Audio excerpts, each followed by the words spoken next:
Privacy കിട്ടുന്നില്ലേ? നിങ്ങൾ പറയുന്ന കാര്യങ്ങളൊക്കെ അപ്പുറത്തെ ആരെങ്കിലൊക്കെ കാണുന്നുണ്ടോ? അല്ലാന്നുണ്ടെങ്കിൽ അവർ കേൾക്കുന്നുണ്ടോ? ആരും കാണാതെയും കേൾക്കാതെ ഇരുന്ന് നിങ്ങൾക്ക് അതിന് സംസാരിക്കാൻ വേണ്ടിയിട്ട് അതിനെയൊക്കെ പുതിയ സംരംഭം കൊണ്ടുവന്നില്ല. ഏത് കുടുംബത്തിൽ ഏത് പെണ്ണുങ്ങളെ ഏത് ചെക്കന്മാരും വഴി കളിച്ചു പോയാലും നമുക്കിപ്പോ എന്താ? കാക്കനാടാണ് ഇപ്പോൾ തുടങ്ങിയിരിക്കുന്നത്.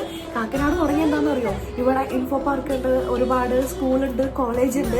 ഇവരൊക്കെ ടാർഗറ്റ് ചെയ്തിട്ടായിരിക്കും ഒരുപക്ഷെ ഇവിടെ ഇങ്ങനെ ഒരു പരിപാടി തുടങ്ങിയിരിക്കുന്നത്. വ്യഭിചരിക്കാൻ മക്കളെ നിങ്ങൾ വേറൊന്നും പോകണ്ട, ഇങ്ങോട്ട് പോകുന്നുള്ളൂ, 799 രൂപ മാത്രം എന്ന് പറയുന്നതായിരുന്നു ഇതിന് മന്ദസ്. ഇങ്ങനെ നല്ല വസ്ത്രമൊക്കെ ധരിച്ച് നല്ല കൂളിംഗ് ഗ്ലാസ് ഒക്കെ വെച്ച് നല്ല സ്റ്റൈലിൽ നല്ല സ്പീഡിൽ പറഞ്ഞിട്ടുണ്ടെങ്കിൽ വ്യഭിചാരം തന്നെയായിരിക്കും വീണ്ടും.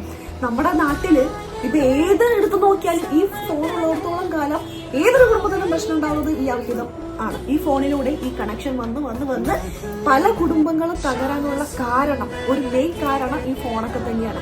ഇപ്പോഴിതാ റൂമും കൂടി ഒപ്പിച്ചു കൊടുക്കുന്നു. ഇങ്ങനെയുള്ളവർക്കൊക്കെ തക്കതായ ശിക്ഷ കൊടുക്കാൻ മാത്രമല്ല, ഇങ്ങനെയുള്ള സ്ഥാപനങ്ങളെല്ലാം ആരെങ്കിലും ഉത്തരവാദിത്തപ്പെട്ടവര് ഇതെല്ലാം അടിച്ചു നിരത്തി ഇതൊക്കെ കളയണം. എത്ര കുടുംബങ്ങളായിരിക്കും വഴിയാതരാവുന്നത്? എത്ര കുട്ടികളാണ് വഴിപഴിച്ചു പോകുന്നത്?